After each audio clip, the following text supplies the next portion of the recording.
What's up, you guys? It's Will. I wanted to make this video and just kind of go over my intentions for this channel, what we'll be doing and talking about. I have a bunch of stuff written here, so let's get into it. But basically, I'm just convinced that there's a desire for a genuine alternative to the two parties and to all the stuff they're talking about. I've taken a lot of the stuff that I think both parties get right, and I've tried to compile it into a coherent mass of ideas, kind of construct a tentative platform.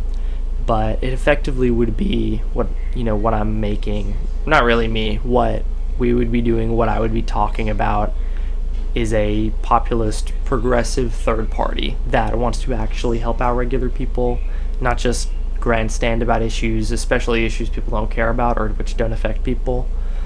I want this channel to be a sort of haven for people who disagree with the current two parties, who want a third option, who want to be heard, who don't just want to be lectured by whoever happens to be the president at the time or whoever happens to be their senator about what is correct and moral and why we need to toe the party line and blah blah blah.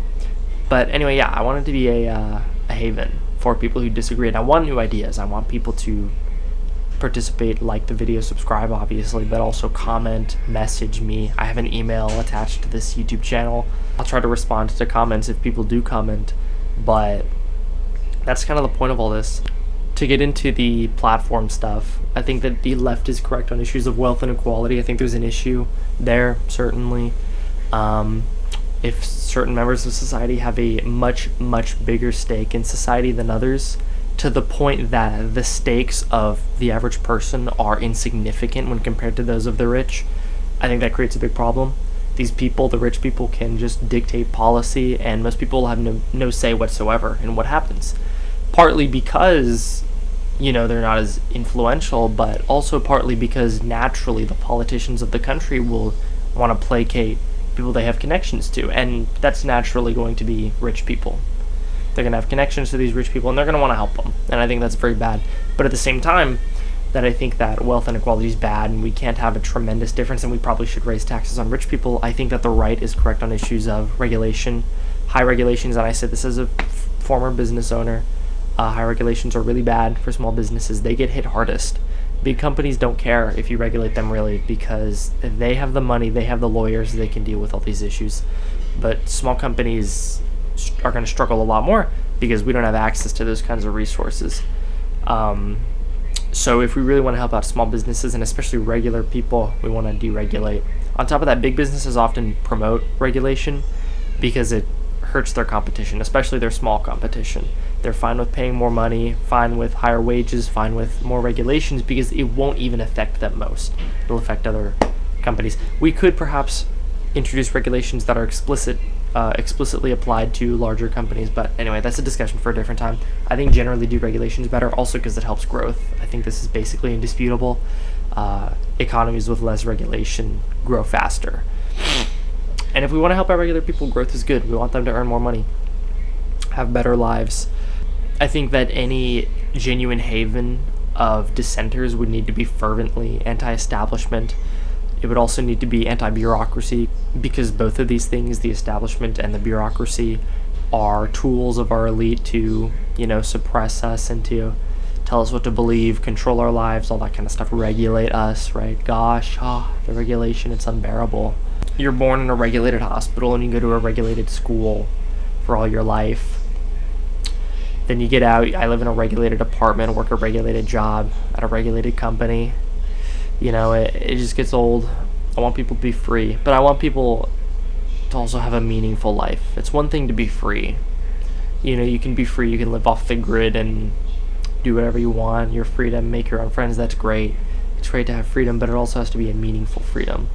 You shouldn't just have freedom to eat what you want and to go to parties. You should have freedom to decide what you believe, to inform your legislators how you want them to work.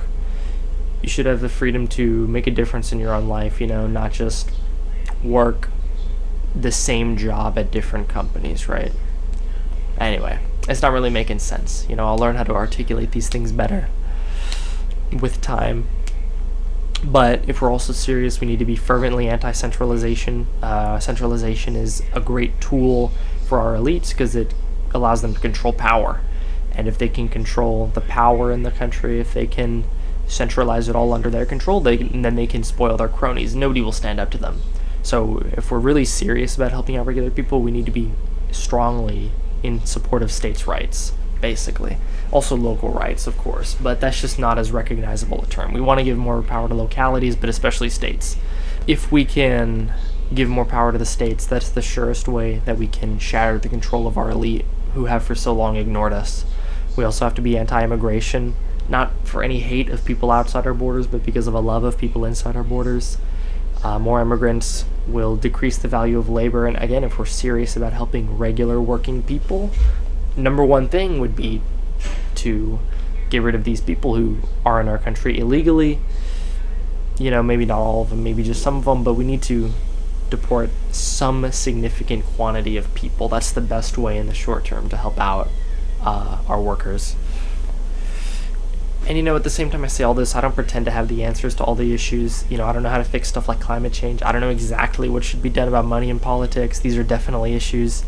But above all, the point is to, again, provide a haven of sorts. And so we need new ideas. We need people who are more knowledgeable about this stuff than me. I'm not going to sit up here and just say believe everything I say, because we need people. We need you is what we need. We need people to leave a comment. We need ideas. And I know that something like this could work. This channel, if there's a movement that mirrored its goals, it could be my creation. It could not be. It could be anybody's creation. The point is that a movement could work if driven by its single goal and purpose, which is change. It would be change undertaken for the sake of a more perfect union for all our people, not just those at the top. For our workers, the farmers, the managers, the family men, the moms, the dads, the single parents, for everybody, not just those who control the levers. But again, we can't make any difference unless we band together. So that's all for today. Have a good one. This is Will.